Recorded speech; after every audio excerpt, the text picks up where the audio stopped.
This is Anna Sewell, and welcome to a special new feature here on the podcast, the monthly recap.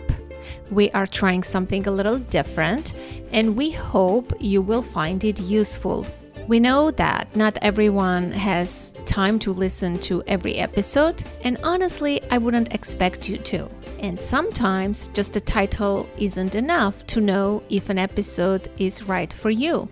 That's where this recap comes in. Today, I am joined by one of my favorite listeners, Jen Singh, who has been on the podcast many times before. Together, we will be reflecting on the January episodes. We'll talk about what we liked, key takeaways from each episode, and which ones stood out the most for us. Maybe you'll hear our thoughts on why an episode resonated with us personally or didn't. We'll also discuss whether there was an episode or topic that didn't quite hit the mark and what we would have liked to see instead. And of course, we'll share why someone should listen to each episode and what the key takeaway or value might be.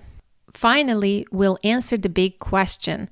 If we were recommending just one episode to a new listener, which one would it be and why?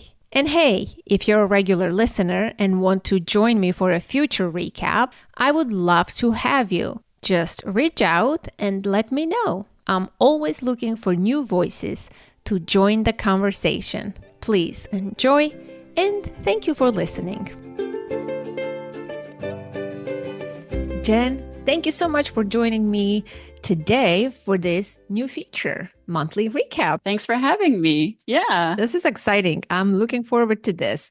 So, in the month of January, we had 4 episodes. Best Parenting Advice from 2024, Stop People Pleasing, Redefining Success, Finding Joy and Fulfillment in Parenting and Raising Resilient Kids with Laura Gassner, long title, I know. And the 4th one, Unlocking the Good Life, another long title, The Power of Psychological Richness with Dr. Lorraine Besser. I should mention, Stop People Pleasing, How to Value Yourself and Your Needs with Amy Wilson. So we had 4 episodes. And I know that you listened to all of them. So if I were to put you on the spot, can you pick a favorite? Yes. It was hard to pick a favorite. Favorites are always hard for me because each thing has its own unique value. But I think the one I would listen to again might be a good indication of whether it's my favorite. So I would say it's the Psychological Richness episode with Lorraine Besser. And for me, that jumps out because the concept was something new. The idea of psychological richness as opposed to happiness or meaning, those things have drawbacks to be pursuing one of those 2 things. And the idea of pursuing psychological richness instead was a new concept. And I really enjoyed adding that to my vocabulary. Agree. I agree with you. And that's also my favorite from the January list for the same reason. I thought it might be. So I also read the book, and I'll say more about that when we discuss the episode. So let's go to the first episode of the year, Best Parenting Advice from 2024, which was an experimental episode that I did with AI, partly because I did this episode for you, inspired by you, based on our conversation at the end of the year. I wanted to sort of play with AI and see what it can do. And I was amazed with the result. But as per our listeners who expressed themselves, they didn't like this format. They like the humans. They like when we speak and converse and do the interviews. So what is your take on this episode? Did it resonate with you? What did you like about it? What did you not like about it? It was a very interesting experiment. And I have to agree that it is not something that I would want to see in the feed regularly. But what I liked about it was I was also pretty blown away by what AI could do. I also liked the recap idea in general. And I think that's what inspired us to do an episode like this one that we're doing now, recapping just 1 month at a time. because recapping the whole year was a lot of content. I really liked that it was able to, in a few minutes, really cover the whole year's worth of episodes. And the takeaways that came out of it were exactly what you would hope for for someone that listened to the episodes all year long. What I didn't like about it was the impersonal AI part of it. I don't think AI is quite there yet to replace podcasters. And I mentioned to you in the Facebook group that one of the small details that really jumped out to me was that it kept saying, it's all about this, it's all about that. And every time it was mentioning something that was an important element, it said it's all about. And for me, that repetitiveness made it hard to listen to because I kept listening for more of that. And it grated on me a little bit. It was a worthwhile experiment. And I'm really glad that you shared the results in the feed for everybody to listen to and think about. And it never hurts to have a recap episode available for folks who need to figure out where to go next. Yeah, I agree. I agree. It's worthwhile doing once in a while. And so the next episode in January was Stop People Pleasing, How to Value Yourself and Your Needs with Amy Wilson. Well, my question to you is, how personal was the content of this episode and how did it resonate with you? There was an element of this episode that I really found resonant. That was the idea of when to step in to alleviate our children's pain and suffering and when to let the pain and suffering do the teaching that it needs to do. And that is a constant throughout all stages of childhood to know where that boundary is. And it probably shifts in different arenas. So I really appreciated the way that Amy Wilson talked about that navigation. She talked about it requiring discernment, and that discernment comes from listening. And we have to ask good questions in order to listen well. So I really appreciated that element. And if I picked this as my favorite, that would be why.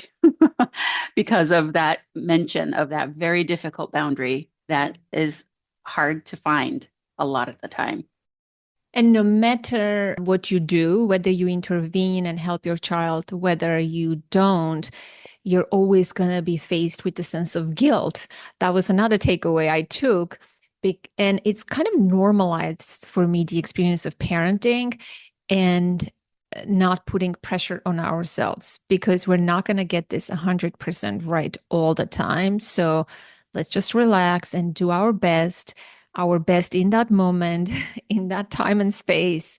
Maybe years later, you will look back and regret the choices, the decisions that you made, but you have to look at that moment in that time and space, not like, retrospectively. Don't judge yourself. Don't be hard on yourself. What stood out to me in this episode was the distinction between being a people pleaser and being a helper. I thought that was a very nuanced and intriguing distinction. And we go deeply into this in this episode. And another thing that I took away from this episode was there were a few good questions that you can ask your teenager or your child, which is always great. I love great questions. And I don't want to give out too much, but there were quite a couple of questions that stood out to me. Anything else in this episode? I think I'll just underscore what you said about self-compassion. It is how the episode opened, talking about self-compassion. And then it's also something that came up very close to the end, coming back around to self-compassion. And you mentioned it in your list of takeaways, but absolutely self-compassion is necessary. And you also introduced the drama triangle to Amy in this episode, something that you encouraged her to go research a little bit. That was interesting too, because that's a framework that can be helpful to think about that helper role that we're trying to achieve instead of being people pleasers. Yes, that's a great point. And I think this episode, by just looking at the title, you won't know what's inside the episode. So the episode sort of has two branches. It talks about you as a parent, as a person who has people pleasing or helping tendencies. And we offer insights and tips about that. And also, it goes into the territory of parenting, how much to help your child, when to intervene, who has the problem. When you're grappled with that idea, there was a lot of discussion around that. So this episode offers those two buckets of information. So the next episode we had in January is called Redefining Success, Finding Joy and Fulfillment in Parenting and Raising Resilient Kids with Laura Gassner Otting. I found this guest very energetic. She's a motivational speaker. And we did talk about a lot of great things in this episode about failure, success, redefining it for ourselves as a parent, and also helping our children see their own mistakes and failure, kind of normalize that experience. We talked about imposter syndrome in this episode, that wonder hell place, the term she coined. And there was a lot of conversation about what I'm remembering about feeling your feelings and being okay with uncomfortable emotions and helping our children with that as well. So those were the memorable key takeaways for me. How about yourself? Oh, all of that. Absolutely. And I think I would add to it about the internal dialogue and the positive self-talk that we look to nurture in ourselves and the importance of modeling that inner self-talk. Of course, that's happening on the inside. So how do we model that? We verbalize it and we share with our kids what our self-talk is and say out loud things that if it wasn't them around, we might not say those things out loud. But when our kids are around and listening and watching us be resilient, say those things. Even if we're having dealing with mistakes, talking to ourselves out loud about how that mistake is something that we're going to deal with in a growth mindset sort of a way, learn from it and embrace it. It's not something that should make us feel bad, although that is the automatic feeling. You do feel bad when we make mistakes, but retuning that automatic thinking into a more deliberate way of learning from mistakes. So I think that was the key takeaway for me, was taking that internal self-talk and putting it outside for our kids to see. I would recommend this episode to anyone who wants a good refresher on this kind of conscious parenting, someone who wants good reminders, because sometimes we are off the path. An episode like this is packed with a lot of motivational, insightful, and practical tips that is useful for anyone. 100% agree. Yeah, sounds good. So, well, let's talk about our favorite episode then, Unlocking the Good Life, the Power of Psychological Richness. How did this resonate with you personally, and what were the key takeaways? This was my favorite episode, as I mentioned at the top, that it's a third dimension that goes alongside finding happiness and finding meaning. We are finding also psychological richness as distinct from those two things. And the episode really went into why that is and a definition. So I don't want to go into that too much here, but that nuance was really powerful for me because psychological richness is rich. It really is. This guest went all the way back to Aristotle and some of the philosophy that led to the importance of meaning, the importance of pursuing happiness. The U.S. Constitution, I think, was even mentioned about the pursuit of happiness being mentioned in there. Curiosity was a key value that she spoke about a lot in this episode, but new experiences, things that are novel, and being curious about those can be so stimulating. And if we are pursuing those things, and the discomfort that comes from the growth and the learning is, again, something to welcome and something that brings richness to a life that doesn't have it. Yeah, I love this guest. I loved her research. She's a pioneer in this research, and her book is fantastic as well, The Art of the Interesting. I highly recommend whoever has time. It's science presented in very digestible form for lay people with good anecdotes from her own life and practical exercises, just a blend of everything that I enjoy in a nonfiction book like this. It kept my interest.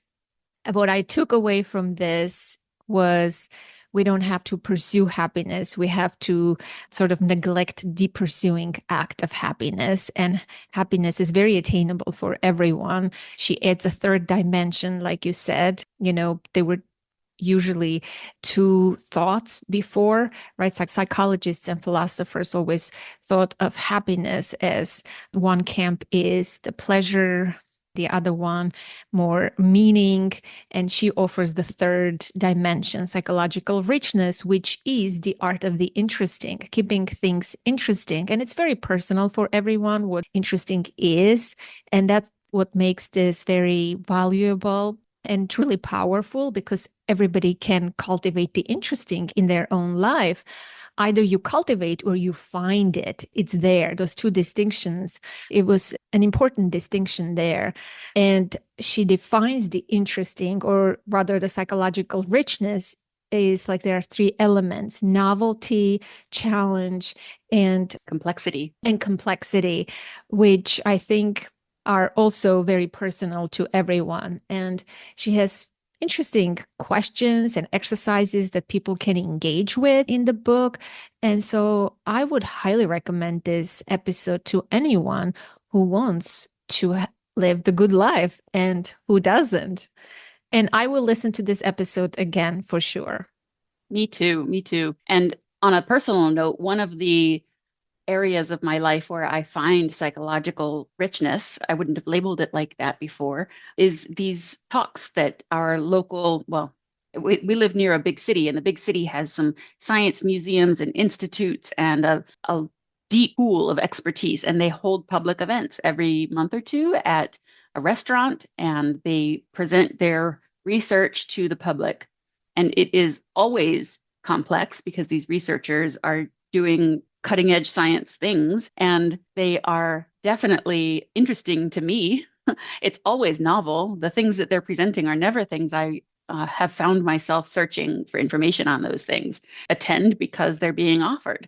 And it's so cool to get exposed to all that new stuff. And it's definitely challenging to try to understand sometimes. They do a great job of making it accessible to the public in these presentations, but it is an intellectual challenge to follow the research of somebody who's talking about archaeology, and then next month somebody who's talking about labeled blood cells and everything in between. It's a really wonderful place that I have found psychological richness. And before this, I used to just call it an element of my self-care. And now I see why it's an element of my self-care, because it adds this novelty, this complexity, and this challenge to my month, when just sitting at home and reading articles might not do that.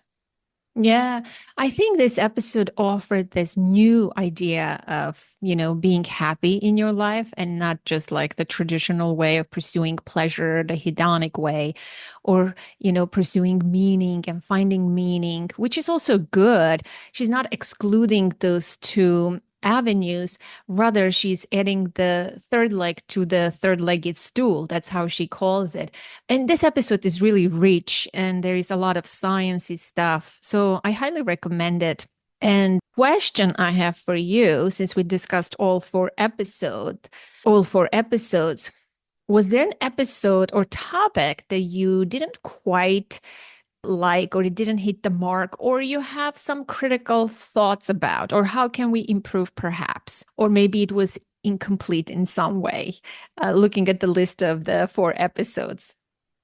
I think the AI one is easy to criticize this month. It was an experiment. And since I can't find anything that I would say doesn't hit the mark about the other three episodes, that one gets to be my victim. What about you? Yeah, I agree with you. I think the AI episode gets victimized by us this month. And FYI, the AI episode is quite interesting because I plugged 5 episodes, not the entire catalog. I want to make a correction. I chose 5 parenting episodes from 2024, and I asked the AI to create a deep dive conversation. And what surprised me was how they weaved together ideas that were the common threads in all of those episodes. It did a masterful job, but I agree, it's kind of annoying to listen to those white folks. Who, they have good voices, and the way they make it like casual. I know, right? Right? That they make it casual and relatable is kind of annoying, but it was an interesting experiment for sure. And yes, I look forward to seeing what that episode might sound like in 2026 when AI has advanced an entire 12 months. It, the technology is changing so fast and so thoroughly that it will sound different. Probably the same episode even would sound different if it was made a year from now. Well, can I confess to something? I am taking a Zen Buddhism class at Princeton University.